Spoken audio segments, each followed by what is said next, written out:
Alors dites-nous, que faites-vous au quotidien pour assurer la protection des consommateurs que nous sommes? Oui, déjà, il faut peut-être que je rappelle que l'activité de microfinance, c'est une activité encadrée, c'est une activité réglementée au regard des risques que l'activité présente. Parce que pour que les populations aillent déposer leur argent dans une institution, il faudrait qu'il y ait la confiance. Donc, étant une activité basée sur la confiance, l'État, les autorités centrales, les autorités monétaires ont mis en place un certain nombre de règles pour s'assurer que ceux qui rentrent dans le secteur ont les qualifications pour présenter les garanties nécessaires et enfin font leur travail dans le règle de l'art. Dans ce sens que tous ceux qui veulent exercer l'activité de microfinance doivent déposer un dossier d'agrément au niveau du ministère de l'économie et des finances. Et le portail, c'est l'agence, donc c'est l'agence qui reçoit le dossier. Et lorsque le dossier est instruit et que de concert avec la Banque centrale, nous jugeons que l'activité, le dossier présente des garanties nécessaires, un arrêté est pris par le ministre de l'économie et des finances pour délivrer l'agrément. Et malheureusement, il y a des structures qui fonctionnent hors de ce cadre-là, ce que nous appelons des structures illégales.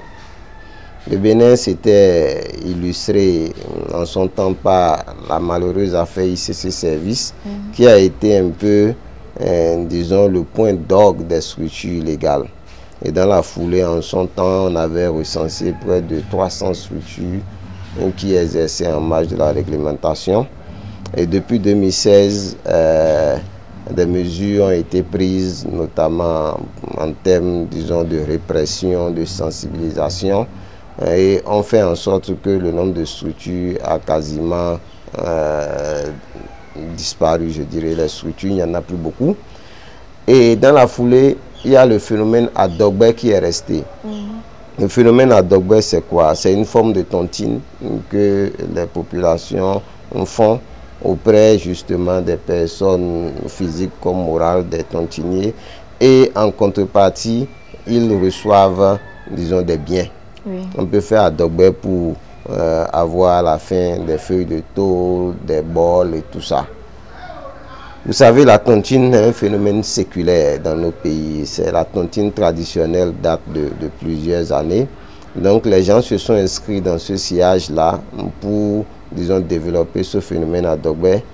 Et compte tenu des ravages que le phénomène crée, parce que ça a fait beaucoup de drames, en fin d'année, des gens se sont retrouvés avec leur épargne qui se sont envolée. Donc, le ministre de l'économie et des finances a pris un arrêté pour rappeler que cette activité est interdite pour ceux qui ne sont pas agréés.